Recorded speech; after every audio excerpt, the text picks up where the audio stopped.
Yeah, as expected. The judgment came a bit late yesterday, and there are already indications that the elections could be postponed. To reconfigure a 176,000 BVAS machine would require more than 2 days.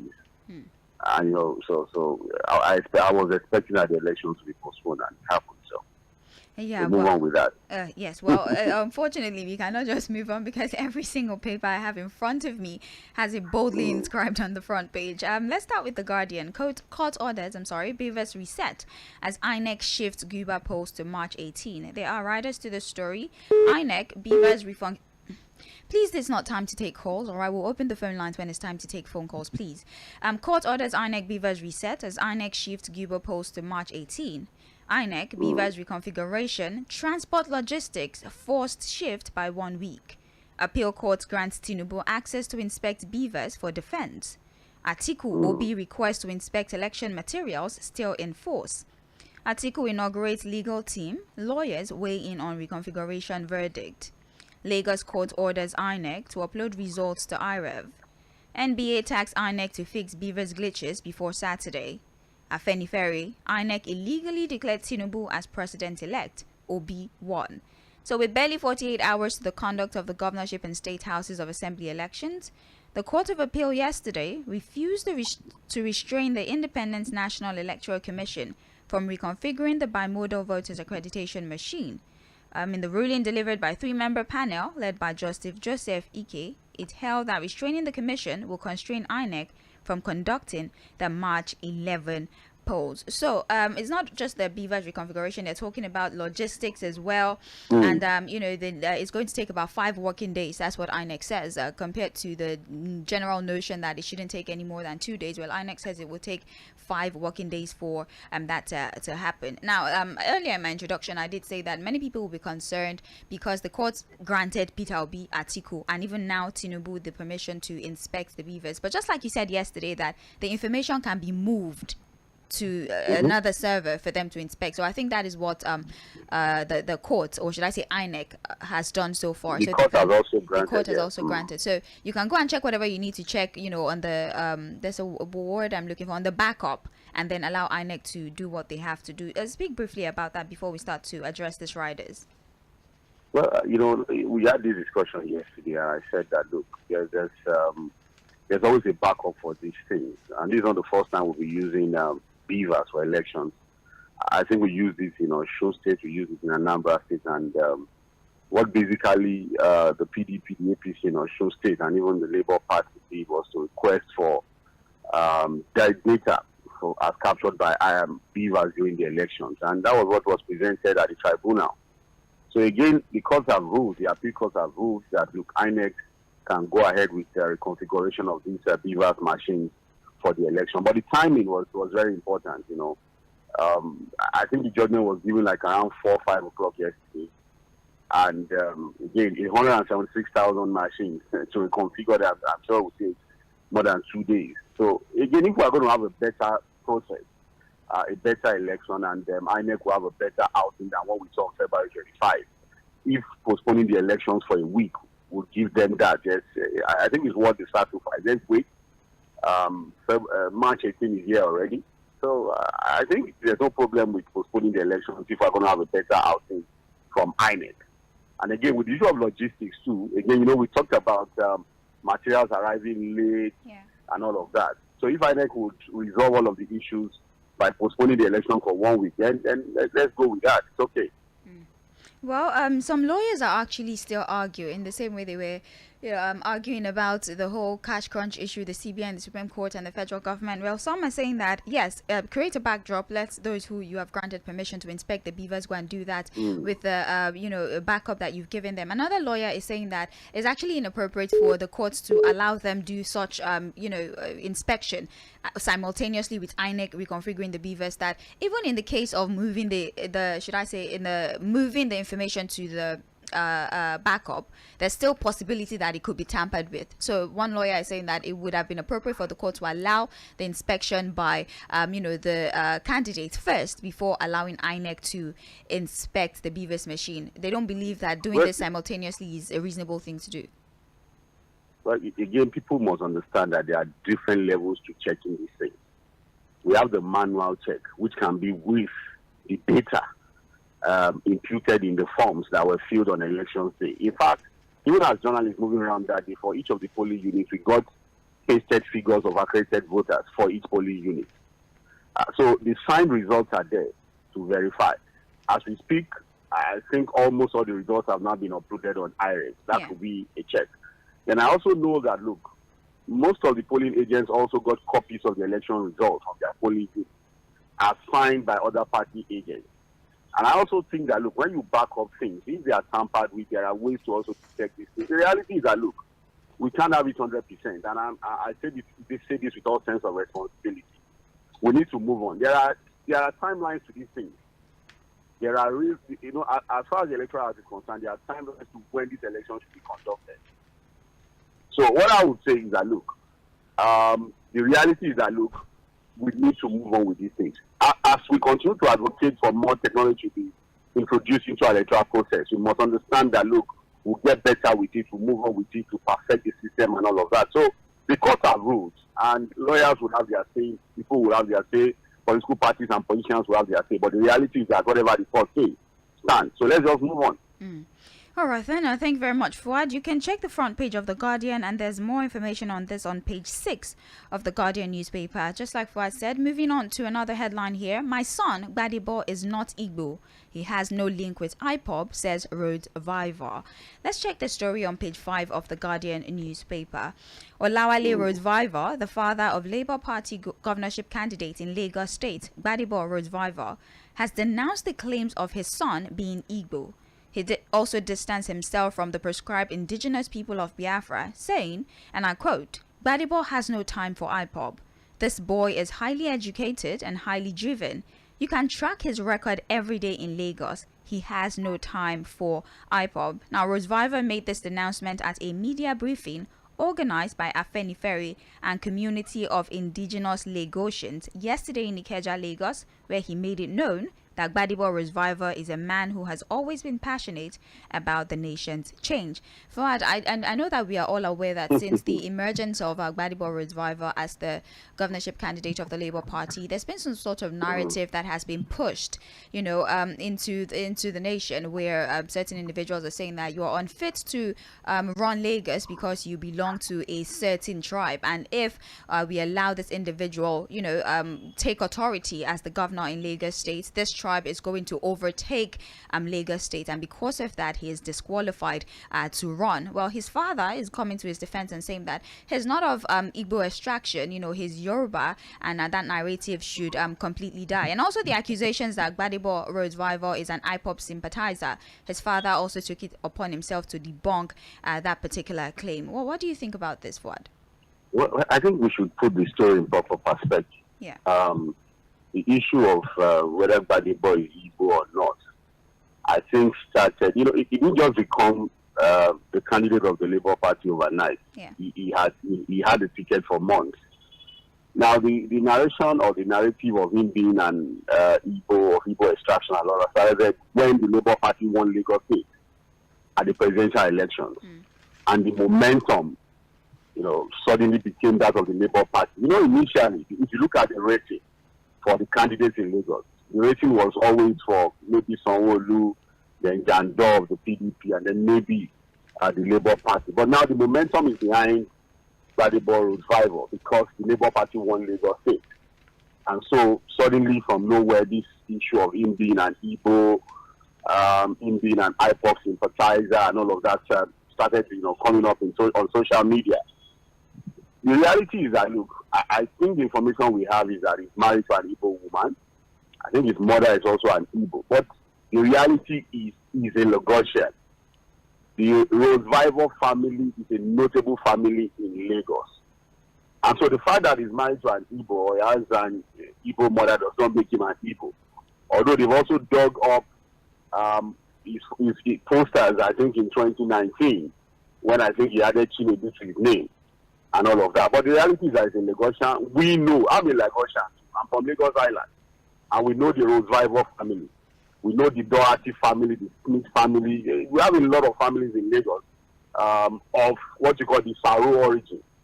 So it's a Lagosian. I think we should just put all that to rest. And I don't know why the issue of his origin or not will become the dominant issue in this discourse. We are looking at the interest of Lagos State now. What does Lagos State need? What are the things that Lagos State is supposed to achieve that we have not achieved and all of that? I think wherever anybody comes from should not matter in this conversation. Again, we also have to appeal to people to be a bit sensitive to the ancestral demands and needs of people in Lagos State too. Because again, I said it the last time, the idea of people coming up with Lagos is no man's land is completely nonsensical. It doesn't even make any sense. And that's why we have this kind of conversation where we're supposed to be talking about tangible things. So I say it again that, look, it's unfortunate that, we spoke with Survivor in our studio, I think, some months back, and a fine gentleman, very brilliant, very cerebral too. And the reality is that he has put himself forward as a young man. His track records are there for people to follow. And if Lagosians feel convinced about his capacity to rule them, why not? They are going to vote for him. That's democracy. So I think it's just unnecessary. It's unfortunate that, look, what has dominated the discourse as far as the gubernatorial election in Lagos is concerned is the issue of whether it's people or not. Again, we need to also tell young persons who are out there, be careful what you put on social media, because it will always come back to haunt you. Again, we've seen people dig up some of his posts in the past where he looked as if he was a bit sympathetic to the plight of IPOB in some of his posts. He was very active during the NSAS protests and all of that. So I always say again that, look, as young persons, be careful what you put on social media, because you don't know what you're going to be in future, and then those things begin to haunt you. The reality is that Gbadebo Survivor GRV, as it's called now, is a Lagosian, a thoroughbred Lagosian in and out. And I think we should just leave it at that.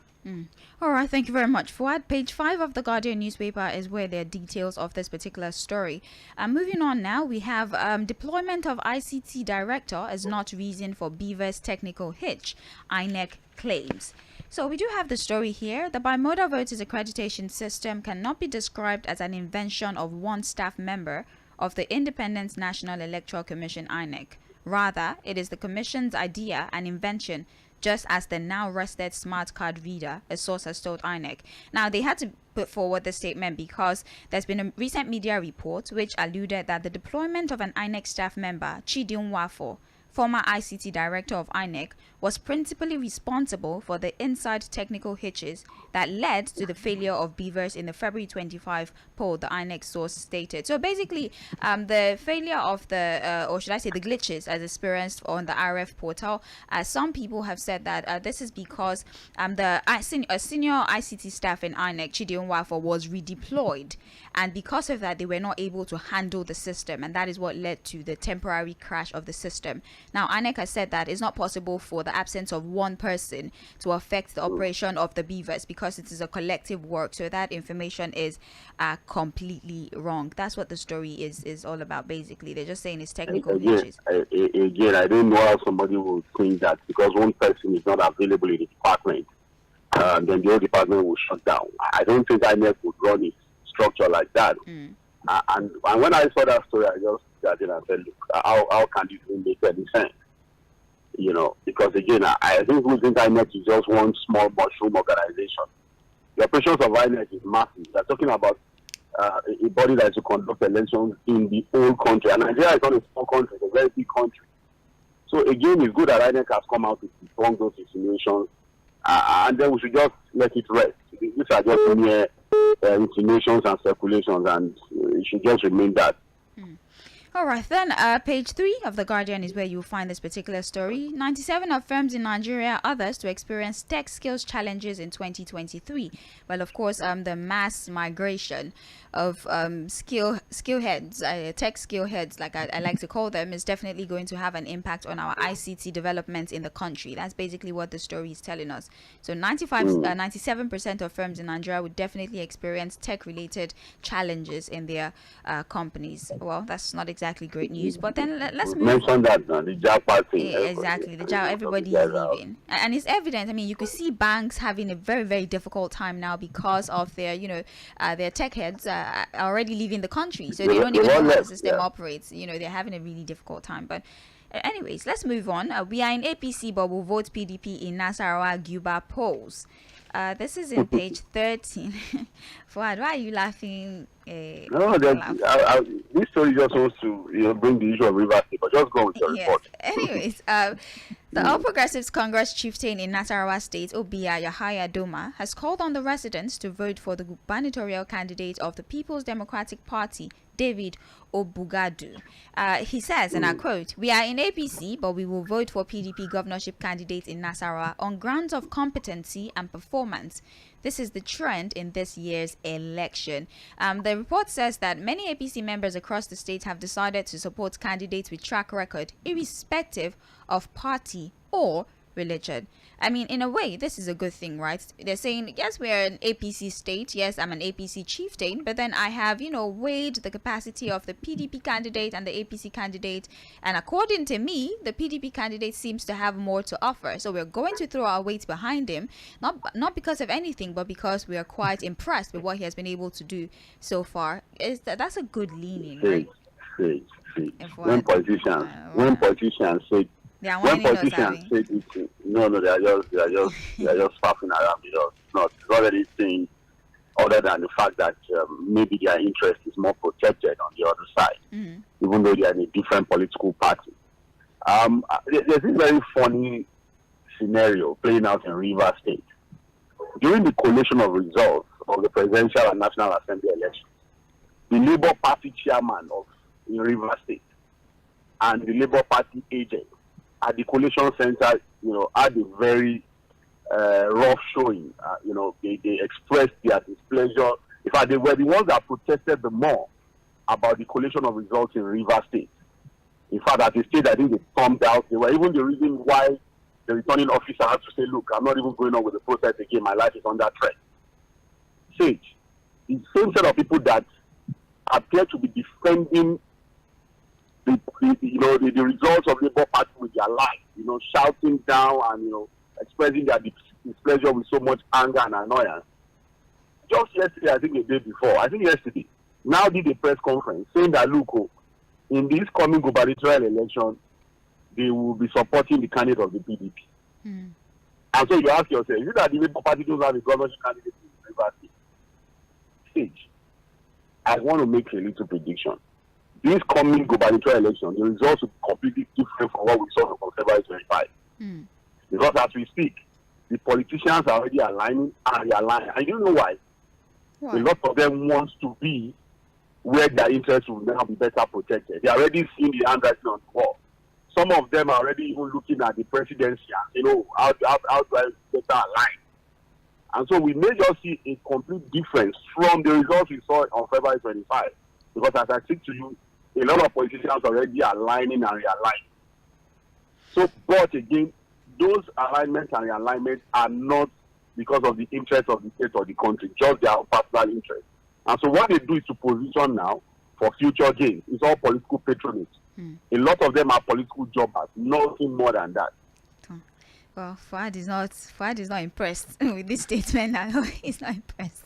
Pages 30 of the Guardian newspaper is where you'll find the story. Lastly, World Kidney Day. 45,000 Nigerians die yearly due to kidney failure. That's the report there. Fuad, I don't know what's going on with our health sector, and aside from our health sector, I don't know what's going on with how even we as Nigerians take care of ourselves. There's diphtheria outbreak that we're still afraid of, spreading. Now we're having 45,000 Nigerians suffering from kidney failure, and there's a possibility that, in fact, not suffering from, Fuad, they die yearly due to kidney failure. Sage, all these are youths, the young ones. The things they consume. Yeah, I think that this thing they mix, all this experiment they perform with all manner of drugs. Students.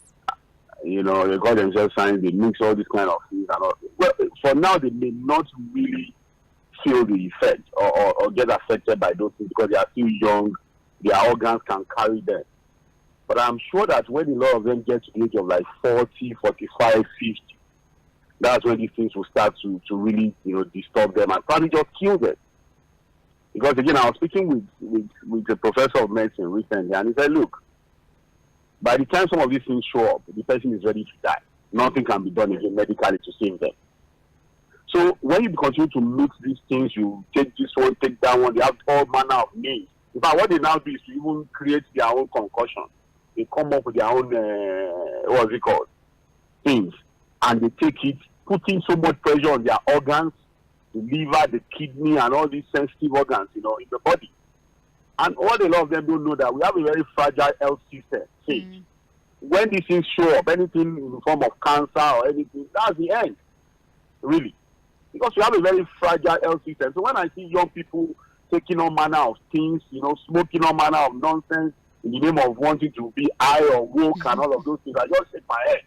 Because it's as good as you are handing yourself a death certificate when these things come.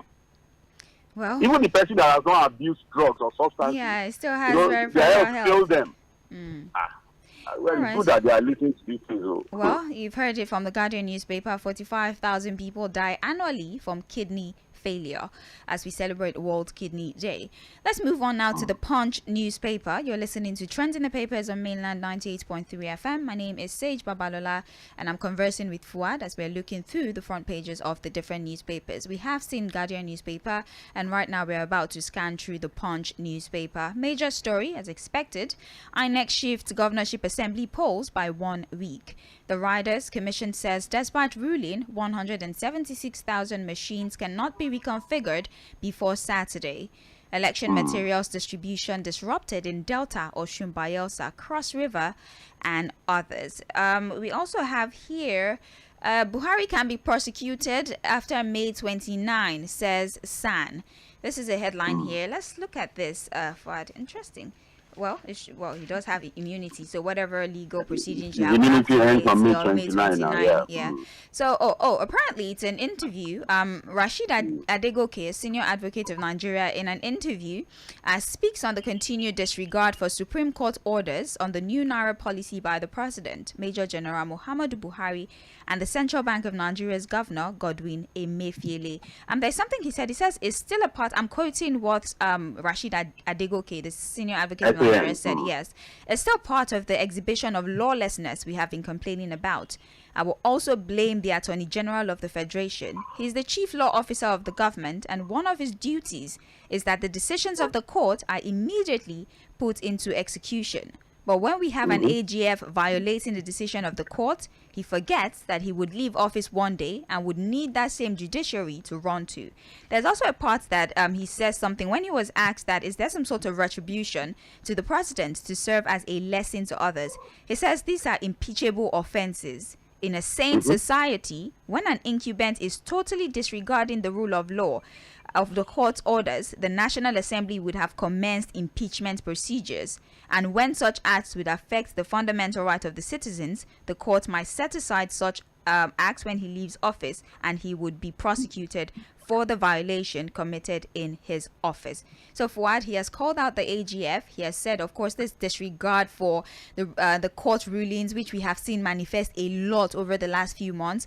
These are impeachable offenses. And after the president, of course, hands over the baton to whoever is ready to take it, that's, of course, the president-elect Tinubu, Bola Ahmed Tinubu. He says that, of course, the president can be, or the former president at that time, can be prosecuted for defying the Supreme Court order. What do you think about his position on this? Sage, he didn't just call out the AGF. He also called out the National Assembly. And that's why we have the doctrine of checks and balances. Because, again, if the executive fails in this regard, in a situation like this, that's why we have the National Assembly to also start an impeachment proceeding against the president. But again, we have what I can call the quote and unquote rubber stamp assembly, and so we're not expecting them to even do anything about it. Again, a lot of them are still fighting for their survival anyway, so we need that adapt. But the reality is, we have to be careful the kind of precedents we lay. I understand what the SAN is saying. The Attorney General of the Federation is Chief Law Officer of the state, who is supposed to immediately implement a decision of the Supreme Court. He's supposed to advise, he's supposed to give legal advice to the president on this ruling. As we speak today, it's about 7 days since the Supreme Court made that pronouncement. We've not had anything from the presidency, the office of the AGF, the CBN, and the confusion on this Naira redesign continues. The public is not even sure what to do now as far as this issue of the currency is concerned. Yes. Whether to take the old note or not, the banks are just using their discretion and the suffering of ordinary Nigerians on this same policy. And nobody is saying anything. The National Assembly that is supposed to rise up and stand up to the occasion is dead silent. They are not even saying anything about it. So it's unfortunate because, again, you expect that Malami, the chief law officer of the country, senior auditor of Nigeria, should understand the implications of these things. If you desecrate, the courts in this manner, not even the Supreme Court, the highest court in the land in this manner, then what kind of precedents are you laying? It's unfortunate. It's honestly unfortunate, I must say. Very, very unfortunate. Well, you can check page 7 of the Punch newspaper if you want to read the full interview and if you want to get more information about the answers that was provided by the senior advocate of Nigeria. So let's move on now. Long fuel queues ground Abuja and neighboring state. Let's look at page 23 for details on this particular headline. We see here that residents of the Federal Capital Territory and neighboring Nasarawa and Niger State encountered another level of hardship on Wednesday as more filling stations ran out of premium motor spirit, popularly called petrol. An additional number of retail outlets went dry in Abuja and the neighboring state, a development that triggered massive queues stretching several kilometers at every few stations that had product on Wednesday. Fuad, the relief that we are enjoying in Lagos State, it seems like it has not spread to Abuja. They're saying that retail outlets, filling stations are not even opening because they don't have the products. And the few that have the products, the queue is unending. Fuad, I don't know why we continue to talk about fuel scarcity time and again. The Federal Capital Territory, this experience is something that we're fast becoming familiar with, and I don't think it's something that we should be accustomed to in a country that's one of the largest producers of crude oil in the world. Fuad.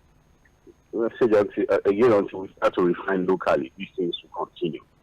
That's just the reality. Until we have functional refineries, we can refine our local products locally, take care of our local demands, we'll continue to have these glitches. Because again, we import these refined products. People take advantage of the importation channels to create what I call artificial disruptions. Because there are all indications show that these disruptions we have in supply are artificial and deliberate. There's no way we can explain it. This is almost 5 months now that we've had disruption in the supply of petroleum products across the country. And everything indicates that these things are deliberate. They are artificially manufactured for benefits of some individuals who have taken advantage of the sector, who have held the country down in that sector.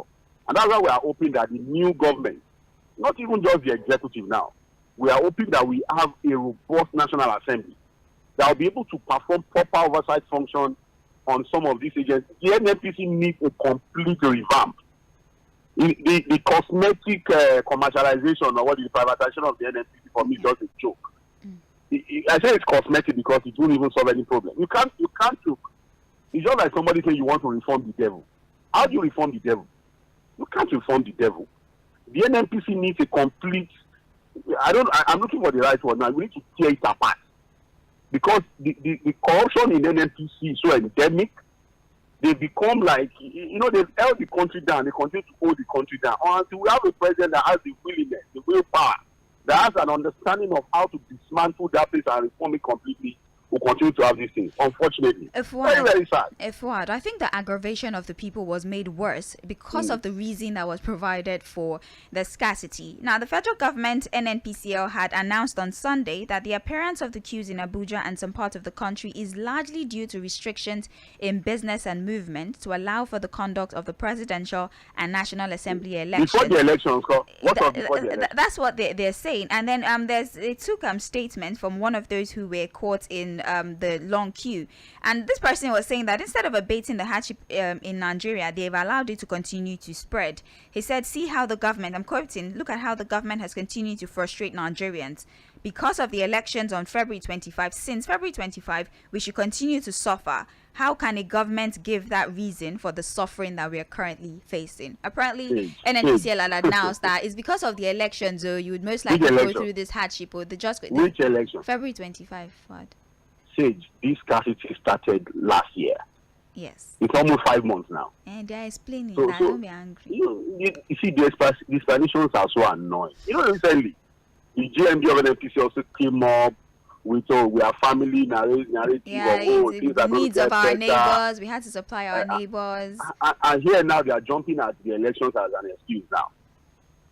Again, we hope that we're going to have a government, and I'm not just even leaving it at the doorstep of the executive now, the president, a very robust National Assembly that will really, put enough spotlight on the NNPC. That thing needs a complete tearing apart. You see, you can't reform the devil. I keep saying it. There are some levels of it. You need to tear it apart, restructure it completely, take it down, start all over again. That structure of the NNPC that we have cannot give us anything good. Okay, then page 23 of the Punch newspaper has the full story. Let's move on really fast. Let's check page 4. We have here, Niger terrorists abduct 53, kill pregnant woman and 4 villagers. A 6-month-old pregnant woman and 5 other persons have been allegedly killed by terrorists who invaded Agua community in the Rafi local government area of Niger State. Now, an eyewitness account, the bandits just entered our village and started shooting. People started to run for their lives in the process, and about 6 people were killed. They caught some people and had to rush out the village as soldiers arrived and engaged them in a shooting. Now, the State Commissioner for Internal Security and Humanitarian Affairs, Emmanuel Umar, has confirmed the incident, but the actual number of victims was yet to be ascertained. On Wednesday, bandits had abducted 3 persons from Beji community in Boso local government area of the state. Fuad, we're still dealing with insecurity, abductions, we're still dealing with killings, individuals entering into villages and, just shooting sporadically for whatever reason in Niger State. It has happened consecutively. And one would think that the temerity of this, assailant to attack a particular place continuously, at least when you attack place, you would believe that they would have put in place reinforcement to prevent it from happening. But they had attacked on Wednesday and abducted certain people, and then they came back just yesterday, killed 6 people and abducted more people. Sid, I think we've all agreed that the current structure again of security that we run in the country is not working. The current policing structure and all of the security architecture of the country as it is not working. Again, another part of our lives as a nation that needs complete reform. Because again, we've seen that whatever we have as the security culture, structure of the country is not working. Again, the conversation about state police is very important. We need to look at this.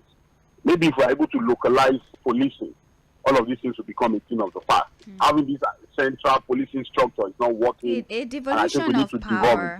Devolution of power. Yeah, we need to devolve it, basically. Just even if it's possible to have local government police, why not? If not, if that's what to guarantee security of life and property in the country, again, these are conversations that we didn't have a conclusion on before the elections. Yes, a lot of the presidential candidates somehow, went on the side of state policing and all of that, but one would have thought that would have been able to dig more into the issues of structure, how we want to run it, financing state policing, what will be their rights and limits, who is going to be in charge, what are the oversight functions. There are questions. It's not just to say, we want state policing, we want state policing. How do we want to run the structure of state policing? Those questions we did not ask, unfortunately. We're too busy with sloganeering and dancing and all of those things. But again, it is what it is. We need to do state policing.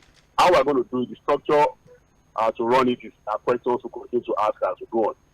Right, that's on page 4 of the Punch newspaper. There's also been concern that if you allow, the governors to have control over the security forces, some of them will turn them into their personal bodyguards and not allow them to perform the functions that they were initially assigned to. There's been that argument. But then again, let's just see, if... No, Sage, you see, for people who come up with that position that, look, if you allow the governors to be in charge of the police, that they are going to misuse it, they are going to abuse it, and then just turn them to political tools and all of that. Yes, if you look at the way our governors behave, you may want to go with that, that conversation that But the reality is that we need to choose between the devil and the people now. The current structure is not working, and the solution is state policing. So that was why I was saying that we would have done better with that conversation if we are able to highlight some of these issues. Basically, to ask how would they be funded? Okay. What would be the structure? How can we ensure that these governors don't turn them to their personal tools, for political vendetta and all of that? Those are things that the constitution can take care of, the structure can take care of. But we have not been able to do that now.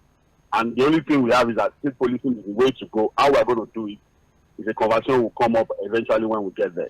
Right. We'll have to cross the bridge when we meet it. All right, let's move on now. We have here, National Assembly female membership drops as 11 lose re-election. The number of females that would have seats in the House of Representatives in the forthcoming 10th National Assembly will be 3 less than those in the current 9th House.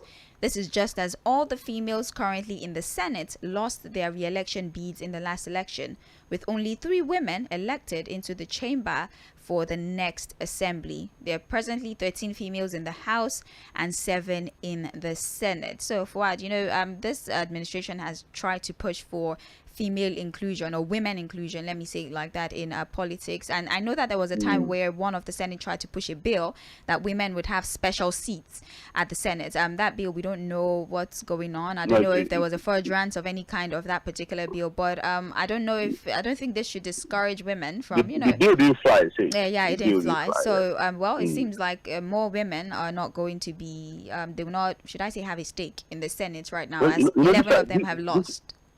These are elected positions, so there's really nothing that can be done about it. If their constituents don't trust them enough to vote them, there's nothing we can do. I think the only one that can happen is to probably look at what the appointments will look like across the country. Oh, yeah. The APC, for example, how many women are we going to find, in appointed positions in the state levels too? How many women would these governors appoint to different positions? But it's not just about appointments too. Because again, what you will find is that most of these appointments will also go to women who are politicians, not necessarily because they have the capacity to deliver. It's just going to be women in politics that will get these appointments. Only a few technocrats will make it eventually. So all these women inclusion that we say, it's only women that participate in politics that will get the appointments at the end of the day. Not necessarily because they have the capacity to do the job. So. Right. Page 8. That's where you get that story. We're still on page 8. This headline here. Reps-elect get certificate of return. Dogua faces supplementary poll. The Independent National Electoral Commission on Wednesday issued certificate of return to winners of the February 25, 2023 House of Representative elections. Now, similarly, the majority leader of the House of Representative, Ado Dogua, who won the Dogua Tudunwada constituency in Kano, was not issued a certificate of return. Regarding Dogua, INEC remarked on the election results that declaration was made under duress.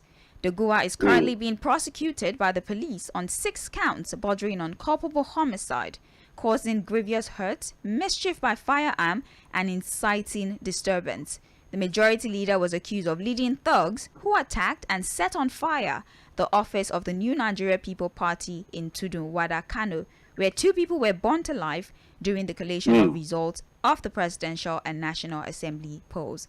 This is a very huge charge, Fuad. These are not charges. This is not petty thief. This is homicide. This is practically murder. And inciting violence. While he's there in court, I think he was remanded in prison and granted bail. I don't know why bail should be given to somebody standing charges of murder. I don't know whether murder is even the charge of murder is bailable. I didn't know. I don't know. I really don't think that people standing trial for murder they are granted bail. So, but again, he was granted bail. But look at the charges. Arson. Homicide. Because homicide, murder. We'll see him how we go in court and see how the case goes. Whether he's going to now participate in the supplementary election, is what we don't know. Whether he will be allowed to participate. Although he's still standing trial, he has not been found guilty, so he may still have to be a part of that election. But again, these things happened. The story came, the whether we like it or not, the NNPP seems to have dominated Kano politics. Yes. And the results have shown that. During the presidential poll, they swept everybody. They swept everybody in Kano State, So, but the goal we have is there in court and we'll see how it goes. But I think we'll still be allowed to participate in the supplementary elections, and we'll see what comes out of that. We will see. All right, that's it for the Punch newspaper. There we have less than 4 minutes before the end of this particular segment of the breakfast show. Vanguard, that's what we're looking at right now. Top story, Beavers, INEC shift Cuba assembly polls to March 18. Says they need 5 days to reconfigure 176,000 Beavers machines. Confusion, heralds postpone. Forward, wait now. They start. They said 5 working days. That's what they said. So they should start 5 working days. Nah, that's what they said now. They said why 3 working days? They say working days. That's the day that they are working. They need to rest. They can. There's only for 5 working days. They say today, 5 working days. Thursday, Friday, Saturday, Sunday. By Monday, at least they should have been done with the configuration and then start to work on logistics, so that we don't have a repeat of what we saw on February 25. Materials getting to polling units. You know, one of the reports we sent into the studio, residents have to be the ones to go and pick INEC officials. Yes. That's some of the logistics problem that INEC even. That's why I say there's no need for working days. They should just work around the clock, weekends too, do all that they need to do, so that we have a better election March 18. Well, let's see how it goes. Let's see if 5 working days will be enough for them to do all the reconfiguration and put in place the proper logistics infrastructure. Okay, Fuad, wait first though, wait. Okay, let's move on. Fix Beavers glitches before governorship assembly polls, and NBA tells INEC, the Nigeria Bar Association tells INEC. Another one here, court OK's INEC request to reconfigure Beavers. Riders to this declines to vary order, allowing Obi Atiku to inspect electoral materials, grants Tinubu's access to electoral materials to prepare his defense. INEC cannot be trusted, says Oshutokun DG Obidati PCC. Atiku Okowa legal team meet over appeal court ruling. Atiku Assembly's 19 senior advocates of Nigeria to challenge presidential poll. Also here, this is an advertorial, by the way. Emphasis on advertorial. Lagos Cuba, Sanwo-Olu tipped to win based on experience. That's the story. You can check the front page of the Vanguard. It's an advertorial. So, CBN issues guideline for customer data sharing. It's about time. And I think that's about it. Fix Beavers glitches before the governorship polls. 1 killed, other injured as fire raises 200 shops in Lagos spare parts market. I think we saw that yesterday. The governorship candidates have all, gone there. Some have tweeted. Gbadebo Road Viva also made a donation, a sizable donation to those who lost their properties. About the market. But then fires, I don't know why we're still seeing fire outbreak. A market as large as that, and they don't have first responders. They don't have anything. There are allegations and unconfirmed reports that it was the work of an arson. Yeah, an arsonist. I think the Lagos State government says, they are investigating that issue, because there are reports that, that was a case of arson and all of that. But we need to be careful. I think this is the time for markets around Lagos to also heighten their security, be more watchful, about some of these things, because again, there's a lot of tension. This political period has brought a lot of tension amongst Lagosians generally.